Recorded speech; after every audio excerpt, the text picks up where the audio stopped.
श्रीमद् भगवद गीता अध्याय 2 श्लोक 70 आपूर्यमान मचल प्रतिष्ठ समुद्रमाप प्रविशन्ति यद्वत् तद्वत् कामायं प्रविशन्ति सर्वे स शान्तिमाप्नोति न कामकामी। 1 समुद्र की विशालता और पूर्णता का रहस्य। मेरे प्रिय अर्जुन, इस श्लोक की गहराई में उतरने से पहले अपनी आंखें बंद करो और उस अनंत समुद्र की कल्पना करो जिसकी कोई सीमा नहीं है। भगवान कृष्ण यहाँ तुम्हें आपूर्यमानम शब्द के माध्यम से एक बहुत बड़ा सत्य समझा रहे हैं। समुद्र कभी खाली नहीं होता, उसे भरने के लिए किसी बाहरी सहायता की आवश्यकता नहीं है। वह पहले से ही लबालब भरा हुआ है, पूर्ण है। 2026 के इस समय में तुम्हारी सबसे बड़ी समस्या यह है कि तुम खुद को अपूर्ण मानते हो।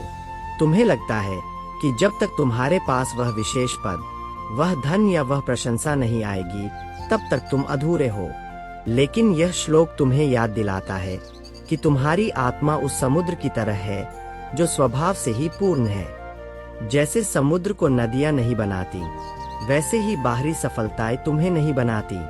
तुम पहले से ही पर्याप्त हो। 2 अचल प्रतिष्ठा, अडिग स्थिरता की शक्ति। कृष्ण कहते हैं, अचल प्रतिष्ठम। समुद्र में हजारों नदियां गिरती है। वर्षा ऋतु में जब नदियां अपने पूरे उफान पर होती है, वे पहाड़ों को काटती हुई मिट्टी और पत्थर समेटे हुए समुद्र में समा जाती है। क्या उन नदियों के शोर से समुद्र विचलित होता है? क्या वह अपना तट छोड़कर भागने लगता है? नहीं। आज के इस दौर में तुम्हारे जीवन में आने वाले ईमेल, संदेशों की घंटियां, दफ्तर का तनाव और भविष्य की चिंताएं वे नदियां हैं जो तुम्हारे मस्तिष्क के समुद्र में गिरने की कोशिश कर रही है। यदि तुम एक छोटा तालाब हो तो एक छोटा सा कंकड़ भी तुम्हें हिला देगा, लेकिन यदि तुम समुद्र की तरह अचल हो तो दुनिया की बड़ी से बड़ी उथल पुथल भी तुम्हारे भीतर समाकर शांत हो जाएगी। शांति का अर्थ यह नहीं है कि शोर न हो, शांति का अर्थ यह है कि शोर के बीच भी तुम भीतर से स्थिर रहो। 3 विचारों का आगमन और तुम्हारा साक्षी भाव। तद्वत् कामायं प्रविशन्ति सर्वे। यहाँ काम का अर्थ केवल वासना नहीं, बल्कि हर वह विचार और इच्छा है जो तुम्हारे भीतर प्रवेश करती है। कृष्ण यह नहीं कह रहे कि विचार आना बंद हो जाएंगे। वे कह रहे हैं कि विचार प्रवेश तो करेंगे, पर वे तुम्हें बदल नहीं पाएंगे। आज 2026 में मनुष्य का मस्तिष्क एक सेकंड में हजारों सूचनाएं ग्रहण करता है। सूचनाओं का यह प्रवाह तुम्हें थका देता है, जिसे तुम मानसिक थकावट कहते हो। यह थकावट इसलिए होती है क्योंकि तुम हर विचार के साथ लड़ने लगते हो या उसके साथ बह जाते हो। यह श्लोक तुम्हें साक्षी बनना सिखाता है। तुम्हें समुद्र की तरह गहराई में बैठना है और केवल देखना है कि नदियां आ रही है और समा रही है। जब तुम विचारों के साथ अपनी पहचान जोड़ना बंद कर देते हो, तब तुम उस अशांति से मुक्त हो जाते हो जो तुम्हें जला रही है। 4 कामकामी और शांति का अंत। श्लोक की अंतिम पंक्ति एक कड़वा सच है, स शान्तिमाप्नोति न कामकामी। जो व्यक्ति अपनी इच्छाओं का दास है, जो हर लहर के पीछे भागता है, उसे शांति कभी नहीं मिल सकती। वह हमेशा अगले मोड़ पर सुख ढूंढता है। 2026 की इस कृत्रिम बुद्धिमत्ता और तीव्र गति वाली दुनिया में कामकामी वह है जो हर नई चीज के पीछे अपनी मानसिक शांति का बलिदान देता है। असली शांति उसे मिलती है जिसने यह जान लिया है कि वह समुद्र है, नदी नहीं। वह जो जानता है कि संसार की कोई भी वस्तु उसे उतना सुख नहीं दे सकती जितना उसका अपना शांत स्वरूप। जब तुम इस सत्य को आत्मसात कर लेते हो तो तुम भीतरी दाह से मुक्त होकर उस परम शांति की ओर बढ़ते हो जहाँ कोई तनाव, कोई दबाव तुम्हें छू भी नहीं सकता। अर्जुन, अपने भीतर के उस अचल समुद्र को पहचानो, क्योंकि वही तुम्हारी असली शक्ति है। अगर श्री कृष्ण की ये बातें आपके मन को छू गई हो तो इस वीडियो को लाइक जरूर करें और अपने दोस्तों के साथ शेयर करें। ऐसे ही और गहरे ज्ञान और प्रेरणादायक वीडियोज के लिए हमारे चैनल श्री कृष्ण $529 को अभी सब्सक्राइब करें और बेल आइकन दबाना न भूलें। राधे राधे। राजा जनक की शांति की यह महान कथा तुम्हारे अंतर्मन को झकझोर देगी। प्राचीन काल की बात है। मिथिला के राजा जनक, जिन्हें राजर्षि कहा जाता था, अपने गुरु के साथ आध्यात्मिक चर्चा में लीन थे। उसी समय एक सेवक दौड़ता हुआ आया और चिल्लाने लगा कि महाराज, अनर्थ हो गया है। पूरे नगर में भीषण आग लग गई है और वह आग अब आपके राजमहल की ओर बढ़ रही है। महल में उपस्थित हर व्यक्ति अपनी जान बचाने के लिए और अपनी कीमती वस्तुओं को समेटने के लिए यहाँ वहाँ भागने लगा। चारों ओर हाहाकार मचा था, चीख पुकार सुनाई दे रही थी। हर कोई भयभीत था, लेकिन राजा जनक अपनी जगह से हिले तक नहीं। उनके चेहरे पर वही पुरानी सौम्य मुस्कान थी और उनकी आंखें वैसी ही शांत थीं जैसे किसी गहरे सरोवर का जल। जब आग की लपटें उनके कक्ष के द्वार तक पहुंच गईं, तब उनके शिष्यों ने विस्मित होकर पूछा कि महाराज, आपका इतना विशाल वैभव, यह स्वर्ण, यह महल सब राख हो रहा है, क्या आपको दुख नहीं होता? तब राजा जनक ने वह बात कही जो आज 2026 के इस कठिन समय में तुम्हारे लिए सबसे बड़ी औषधि है। उन्होंने कहा, मिथिलाया प्रदीप्ताया न मे दहति किंचन, अर्थात भले ही पूरी मिथिला जल रही हो, लेकिन मेरा अपना कुछ भी नहीं जल रहा। जनक को विदेह कहा जाता था। विदेह का अर्थ है वह जो अपने शरीर, अपनी संपत्ति और अपने बाहरी अस्तित्व के मोह से ऊपर उठ चुका हो।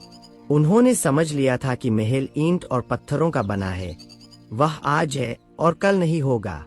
लेकिन उनकी वास्तविक शांति उनके भीतर का वह कोना है जहां संसार की कोई भी अग्नि नहीं पहुंच सकती। आज के समय में तुम्हारा महल क्या है? तुम्हारी आजीविका, तुम्हारी सामाजिक प्रतिष्ठा, तुम्हारी जमा पूंजी और तुम्हारे संचार के आधुनिक साधन। जब इनमें से किसी एक पर भी आंच आती है, जब तुम्हारे काम पर संकट आता है या समाज में तुम्हारी छवि धूमिल होने लगती है, तो तुम भीतर से जलने लगते हो। तुम मानसिक थकान और भीतरी जलन का शिकार हो जाते हो क्योंकि तुमने अपनी शांति को बाहरी वस्तुओं से बांध दिया है। राजा जनक की यह कथा तुम्हें सिखाती है कि बाहर की आग तुम्हें तब तक नहीं जला सकती जब तक तुम उसे अपने भीतर प्रवेश न करने दो। असली शांति वह नहीं जो केवल एकांत में मिले, बल्कि असली शांति वह है जो तब भी बनी रहे जब तुम्हारे चारों ओर समस्याओं की अग्नि धधक रही हो। अपने भीतर के उस विदेह राजा को जगाओ जो जानता है कि संसार की हर वस्तु नश्वर है, केवल तुम्हारे आत्मा की स्थिरता ही सत्य है। तुम इस जगत के स्वामी हो, इसके दास नहीं। अपनी शांति का केंद्र बाहर की परिस्थितियों को मत बनाओ, बल्कि उसे अपने भीतर खोजो जहां वह अनंत काल से सुरक्षित है। अब समय है उस सत्य को समझने का जो तुम्हारी इस भीतरी थकावट की जड़ है। हम अक्सर यह शिकायत करते हैं कि बाहर बहुत शोर है, संसार की आपाधापी, संबंधों की उलझने और 2026 की इस कृत्रिम दुनिया का अंतहीन दबाव हमें ऐसा महसूस कराता है जैसे हम किसी गहरे भंवर में फंसे हैं। हमें लगता है कि यह बाहरी कोलाहल ही हमारी अशांति का कारण है, पर सत्य इससे कहीं अधिक गहरा है। बाहर का शोर तुम्हें तब तक विचलित नहीं कर सकता जब तक तुम्हारे भीतर अपना स्वयं का शोर न हो। इसे एक सरल उदाहरण से समझो। यदि एक शांत झील के ऊपर से तेज हवा बहे, तो केवल उसकी सतह पर लहरें उठती है, उसकी गहराइयां तब भी स्थिर रहती है। लेकिन यदि झील के तल में ही हलचल हो, तो ऊपर की शांति का कोई अर्थ नहीं रह जाता। तुम्हारा मन भी वैसी ही एक झील है। जिसे तुम मानसिक तनाव कह रहे हो, वह वास्तव में तुम्हारे विचारों का वह कोलाहल है जिसे तुमने अनियंत्रित छोड़ दिया है। जब तुम्हारे भीतर ईर्ष्या, तुलना, भविष्य का भय और असुरक्षा की ध्वनियां गूंजती है, तभी बाहर की एक छोटी सी घटना भी तुम्हें एक बड़े धमाके की तरह सुनाई देती है।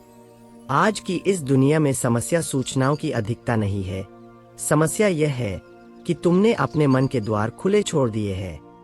कोई भी आता है और अपनी नकारात्मकता का कचरा तुम्हारे भीतर डाल जाता है। तुम हर बात पर प्रतिक्रिया देते हो, हर विवाद में उलझते हो और हर दौर में प्रथम आने की कोशिश करते हो। यही वह भीतरी शोर है जो तुम्हें थका रहा है। जब तुम भीतर से मौन होना सीख जाते हो, तब संसार की बड़ी से बड़ी उथल पुथल भी तुम्हारे सामने आकर दम तोड़ देती है। याद रखना, शांति कोई ऐसी वस्तु नहीं है जिसे बाहर से कमाया जाए। यह तो तुम्हारा मूल स्वभाव है। जैसे अग्नि का स्वभाव उष्णता है और जल का स्वभाव शीतलता है, वैसे ही तुम्हारी आत्मा का स्वभाव परम शांति है। तुमने बस उस शांति के ऊपर विचारों की, इच्छाओं की और व्यर्थ की चिंताओं की इतनी परतें चढ़ा दी है कि तुम अपनी असली पहचान भूल चुके हो। 2026 का यह समय तुमसे तुम्हारी एकाग्रता छीन लेना चाहता है। दोस्तों, अगर आपको ये वीडियो पसंद आ रही है तो इसे लाइक करें और हमारे चैनल श्री कृष्ण $529 का हिस्सा बनने के लिए सब्सक्राइब बटन जरूर दबाएं। आपका एक सब्सक्राइब हमें और भी अच्छा कंटेंट बनाने की हिम्मत देता है। अब हम 2026 के उस कठिन यथार्थ की बात करते हैं जिसमें तुम और मैं आज जी रहे हैं। यह वह समय है जहां दुनिया की गति तुम्हारी सोच से भी तेज हो चुकी है। आज के इस दौर में व्यस्त रहना एक सम्मान का प्रतीक बन गया है। यदि तुम थके हुए नहीं हो, यदि तुम्हारे पास सांस लेने की फुर्सत है, तो समाज तुम्हें पीछे छूटा हुआ मान लेता है। संस्थानों का दबाव और हर पल कुछ नया कर दिखाने की यह अंधी दौड़ तुम्हें एक ऐसे चक्रव्यूह में धकेल रही है जहां अंत केवल मानसिक और आत्मिक थकान है।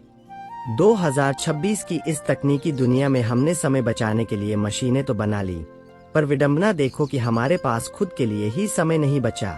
दफ्तर का काम अब केवल दफ्तर तक सीमित नहीं रहा, वह तुम्हारे मोबाइल के माध्यम से तुम्हारी जेब में, तुम्हारे भोजन की मेज पर और यहाँ तक कि तुम्हारे शयन कक्ष तक पहुँच चुका है। हमेशा उपलब्ध रहने की इस मजबूरी ने मनुष्य को एक ऐसे यंत्र में बदल दिया है जिसका स्विच किसी और के हाथ में है। तुम 24 घंटे और 7 दिन केवल एक ही चिंता में घुले जा रहे हो कि कहीं तुम पीछे न रह जाओ। यह जो भीड़ चाल है, जहां हर कोई एक दूसरे से आगे निकलने के लिए अपनी शांति की आहुति दे रहा है, यही आज की सबसे बड़ी त्रासदी है। दिखावे की इस संस्कृति ने हमें भीतर से खोखला कर दिया है। हम दूसरों की नजरों में सफल दिखने के लिए अपनी रातों की नींद और दिन का सुकून बेच रहे हैं। सोशल मीडिया के इस मायाजाल में हम अपनी वास्तविक स्थिति को छिपाकर एक नकली मुस्कान का मुखौटा पहने हुए हैं। जब तुम दूसरों के चमकते हुए जीवन को देखते हो तो तुम्हें अपनी मेहनत कम लगने लगती है और यही हीन भावना तुम्हारे भीतर उस मानसिक दाह को जन्म देती है जिसे आज की भाषा में बर्नआउट कहा जाता है। तुम थकते इसलिए नहीं कि तुमने काम ज्यादा किया है, तुम थकते इसलिए हो क्योंकि तुम वह कर रहे हो जो तुम्हारी आत्मा नहीं चाहती। 2026 का यह दबाव तुम्हें यह भूलने पर मजबूर कर रहा है कि तुम एक जीवित मनुष्य हो, कोई सॉफ्टवेयर नहीं जिसे हर दिन अपडेट होना है। तुम्हारी उपयोगिता तुम्हारी कार्यक्षमता से तय नहीं होती, बल्कि तुम्हारी चेतना से तय होती है। यह हमेशा व्यस्त दिखने का ढोंग छोड़ना होगा। जब तक तुम इस कृत्रिम दौर से बाहर निकलकर अपने अस्तित्व की गहराई को नहीं समझोगे, तब तक यह कॉर्पोरेट की चकाचौंध तुम्हें निगलती रहेगी। याद रखो अर्जुन, इस संसार की सारी प्रगति व्यर्थ है यदि उसके अंत में तुम्हें अपनी आत्मा की बलि देनी पड़े। इस भागदौड़ भरी दुनिया में रुकना ही सबसे बड़ा साहस है। अपनी शांति को इस 2026 की डिजिटल गुलामी का बंधक मत बनने दो। तुम एक अनंत समुद्र हो, इस छोटी सी भीड़ का हिस्सा मात्र नहीं। श्रीमद् भगवद गीता अध्याय 2 श्लोक 66। नास्ति बुद्धिर्युक्तस्य न चायुक्तस्य भावना, न चाभाव्यतः शांति शांतस्य कुतः सुखम। 1 अयुक्त मन और बुद्धि का विनाश। मेरे प्रिय अर्जुन, अब इस यात्रा के सबसे महत्वपूर्ण पड़ाव पर ध्यान दो। भगवान कृष्ण यहाँ उस कड़वे सत्य को उजागर कर रहे हैं जिसे आज 2026 का इंसान भूल चुका है। श्लोक का पहला शब्द है अयुक्त। अयुक्त का अर्थ है वह व्यक्ति जिसका अपने मन और इंद्रियों पर कोई नियंत्रण नहीं है, जो अपनी आत्मा से जुड़ा हुआ नहीं है। कृष्ण कहते हैं कि जो व्यक्ति अयुक्त है उसके पास बुद्धि नहीं हो सकती। यहाँ बुद्धि का अर्थ किताबी ज्ञान या सूचनाओं का ढेर नहीं है, बल्कि वह विवेक है जो सही और गलत के बीच भेद कर सके। आज के इस समय में तुम्हारे पास कृत्रिम मेधा है, इंटरनेट का अनंत ज्ञान है, लेकिन क्या तुम्हारे पास वह विवेक है जो तुम्हें यह बता सके कि कब रुकना है? जब मन अनियंत्रित होता है तो तुम्हारी सारी एकाग्रता बिखर जाती है। और जिस मनुष्य की बुद्धि स्थिर नहीं है वह कभी भी सही निर्णय नहीं ले सकता। वह हमेशा परिस्थितियों का गुलाम बनकर रह जाता है। 2. भावना और एकाग्रता का अभाव। श्लोक का अगला भाग कहता है, न चायुक्त से भावना। जिस मनुष्य का मन अनुशासित नहीं है उसके भीतर श्रेष्ठ भावनाएं जन्म नहीं ले सकती। भावना का अर्थ है किसी ऊंचे लक्ष्य के प्रति समर्पण या ध्यान की गहराई। 2026 की इस भागदौड़ में तुम्हारा मन इतना चंचल हो चुका है कि तुम किसी एक विचार पर एक मिनट भी टिक नहीं पाते। जब मन बिखरा हुआ होता है तो तुम्हारे भीतर श्रद्धा और शांति की भावना मर जाती है। तुम केवल मशीनी रूप से काम करते हो, लेकिन उस काम में तुम्हारा हृदय नहीं होता। बिना ऊंचे भाव के मनुष्य का जीवन केवल एक बोझ बन जाता है। तुम संसाधनों के पीछे भागते हो, लेकिन उन्हें भोगने की क्षमता खो देते हो क्योंकि तुम्हारा मन कभी वर्तमान में होता ही नहीं। 3. शांति के बिना सुख की असंभवता। कृष्ण एक बहुत ही सीधा और तीखा प्रश्न पूछते हैं, अशांत से कुतः सुखम, अर्थात जो अशांत है उसे सुख कहाँ से मिल सकता है। यह इस पूरी चर्चा का सार है। आज 2026 में इंसान ने सुख के सारे साधन जुटा लिए हैं। तुम्हारे पास आलीशान घर है, तेज रफ्तार गाड़ियां हैं और मनोरंजन के हजारों विकल्प है, लेकिन क्या तुम सुखी हो? सत्य यह है कि सुख भौतिक वस्तुओं में नहीं बल्कि मन की शांति में छिपा है। यदि तुम्हारे भीतर युद्ध चल रहा है, यदि तुम भीतर से अशांत हो, तो तुम स्वर्ग में भी दुखी रहोगे। तुम एक वातानुकूलित कमरे में मखमली बिस्तर पर लेटकर भी नींद के लिए तरसते हो क्योंकि तुम्हारा मन अशांत है। तुमने सुख को सफलता और उपलब्धि से जोड़ दिया है, जबकि सुख का सीधा संबंध तुम्हारी शांति से है। शांति वह नींव है जिस पर सुख का महल खड़ा होता है। यदि नींव ही नहीं है तो महल गिरना निश्चित है। 4. समाधान, स्वयं से जुड़ाव। इस श्लोक के माध्यम से तुम्हें यह समझना होगा कि तुम्हारी सारी थकान और सारा दुख केवल इसलिए है क्योंकि तुम अयुक्त हो। तुम संसार से तो जुड़े हुए हो, लेकिन खुद से टूट चुके हो। तुमने अपनी शांति की चाबी दूसरों को दे दी है। 2026 का यह आधुनिक युग तुम्हें और भी ज्यादा अशांत करने के नए नए तरीके खोजता रहेगा। विज्ञापन, सूचनाएं और प्रतिस्पर्धा तुम्हें कभी स्थिर नहीं होने देंगी, लेकिन तुम्हें कृष्ण के इस वचन को अपना कवच बनाना होगा। तुम्हें यह स्वीकार करना होगा कि बिना आत्मसंयम के न बुद्धि मिलेगी न शांति, और शांति के बिना सुख केवल एक मरीचिका है। अपनी इंद्रियों को वश में करो, अपने मन को एक दिशा दो और स्वयं को उस परम चेतना से जोड़ो। जिस दिन तुम युक्त हो जाओगे उस दिन तुम्हें वह सुख प्राप्त होगा जिसे संसार की कोई भी शक्ति तुमसे छीन नहीं पाएगी। शांति ही अंतिम गंतव्य है अर्जुन, और वही असली सुख का द्वार है। अब इस महासंवाद के अंतिम पड़ाव पर मैं तुम्हें वह अस्त्र दे रहा हूं जिससे तुम इस भीतरी जलन और मानसिक थकान के युद्ध को जीत सकोगे। ज्ञान तब तक केवल एक बोझ है जब तक उसे आचरण में न उतारा जाए। शांति कोई ऐसी वस्तु नहीं है जो तुम्हें अचानक मिल जाएगी। यह एक अभ्यास है जिसे तुम्हें हर दिन हर पल निर्मित करना होगा। यहाँ 3 अत्यंत प्रभावशाली और व्यावहारिक चरण दिए जा रहे हैं जिन्हें तुम्हें आज और इसी क्षण से अपने जीवन का हिस्सा बनाना है। 1. श्वास दर्शन और प्राणिक संतुलन। तुम्हें दिन भर में 3 बार केवल 2 से 2 मिनट के लिए संसार से अपना नाता तोड़ना होगा। इसे अपनी दिनचर्या का अनिवार्य हिस्सा बना लो। पहली बार सुबह उठते ही, दूसरी बार दोपहर के काम के बीच में और तीसरी बार रात्रि को विश्राम से ठीक पहले।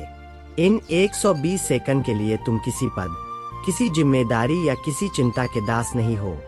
अपनी आंखें बंद करो और अपना पूरा ध्यान केवल अपनी आती और जाती हुई श्वास पर टिका दो। जब तुम श्वास भीतर लेते हो तो कल्पना करो कि तुम ब्रह्मांड की अनंत शांति और शक्ति को अपने भीतर खींच रहे हो, और जब तुम श्वास बाहर छोड़ते हो तो यह भाव करो कि तुम्हारे भीतर की सारी व्याकुलता, सारा तनाव और सारा कोलाहल उस वायु के साथ बाहर निकल रहा है। विज्ञान भी कहता है कि जब तुम सचेत होकर गहरी श्वास लेते हो तो तुम्हारा स्नायु तंत्र शांत होने लगता है। 2026 की इस भागदौड़ में तुम्हारा मस्तिष्क हमेशा युद्ध या पलायन की स्थिति में रहता है। यह छोटा सा अभ्यास तुम्हारे मस्तिष्क को यह संदेश देता है कि सब सुरक्षित है, सब शांत है। इन 2 मिनटों में न कोई संदेश देखना है, न किसी से बात करनी है। यह तुम्हारा स्वयं के साथ मिलन है। यह तुम्हारी आत्मा का विश्राम है। 2. इंद्रिय निग्रह और यंत्रों से मुक्ति। आज तुम्हारी शांति का सबसे बड़ा शत्रु वह यंत्र है जो तुम्हारी हथेली में 24 घंटे रहता है। 2026 के इस मायाजाल से बचने के लिए तुम्हें मौन का सहारा लेना होगा। प्रतिदिन कम से कम 30 मिनट का समय ऐसा निश्चित करो जब तुम अपने सभी विद्युतीय यंत्रों को खुद से दूर कर दोगे। विशेषकर सोने से 1 घंटा पहले अपने मस्तिष्क को कृत्रिम प्रकाश और सूचनाओं के बमबारी से बचाओ। यह वह समय होना चाहिए जब तुम केवल अपने विचारों के साथ हो या किसी महापुरुष के विचारों को पढ़ रहे हो। जब तुम सूचनाओं का द्वार बंद करते हो तो तुम्हारे मन को उन अनुभवों को पचाने का समय मिलता है जो तुमने दिन भर में जिए हैं। बिना रुके सूचनाएं ग्रहण करना तुम्हारे मानसिक स्वास्थ्य के लिए वैसा ही विष है जैसा बिना भूख के भोजन करना शरीर के लिए। इस 30 मिनट के मौन में तुम अपनी अंतरात्मा की आवाज सुन पाओगे जिसे दुनिया के शोर ने दबा दिया है। यह अभ्यास तुम्हें हमेशा उपलब्ध रहने की मानसिक गुलामी से मुक्त करेगा। तुम देखोगे कि तुम्हारे बिना भी संसार चल रहा है और यह बोध तुम्हें उस अनावश्यक जिम्मेदारी के बोझ से आजाद कर देगा जो तुम्हें जला रही है। 3. प्रकृति सन्निधि और भूमि स्पर्श। मनुष्य का शरीर पंचतत्वों से बना है और जब हम इन तत्वों से दूर हो जाते हैं तो हम अशांत होने लगते हैं। 2026 की कंक्रीट की दुनिया में हमने मिट्टी से अपना स्पर्श खो दिया है। दिन में कम से कम एक बार, यदि संभव हो तो नंगे पैर घास या मिट्टी पर चलो। प्रकृति के साथ बिताया गया कुछ समय तुम्हारे भीतर के नकारात्मक ऊर्जा को सोख लेता है। वृक्षों को देखो, उड़ते हुए पक्षियों को निहारो या बहते हुए जल को सुनो। प्रकृति कभी जल्दी में नहीं होती, फिर भी उसके सारे कार्य समय पर पूर्ण होते हैं। प्रकृति से धैर्य सीखो। जब तुम एक विशाल वृक्ष के नीचे बैठते हो तो तुम्हें अपनी समस्याओं का आकार बहुत छोटा लगने लगता है। यह जड़ता से चेतनता की ओर बढ़ने का मार्ग है। अपने कमरे में कोई छोटा सा पौधा लगाओ और उसकी देखरेख करो। जब तुम किसी जीवन को पनपते हुए देखते हो तो तुम्हारे भीतर करुणा और धैर्य का संचार होता है।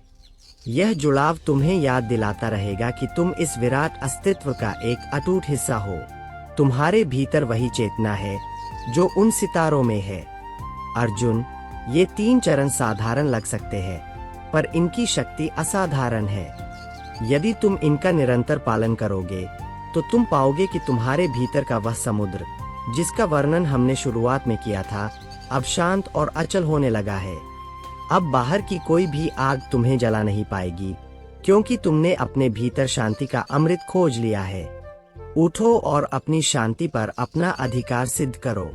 आपको आज की यह सीख कैसी लगी हमें कमेंट में जरूर बताएं। वीडियो को लाइक और शेयर करें और याद रखें, ऐसे ही और वीडियोज के लिए आपको जुड़ना है श्री कृष्ण $529 के साथ। तो अभी सब्सक्राइब करें।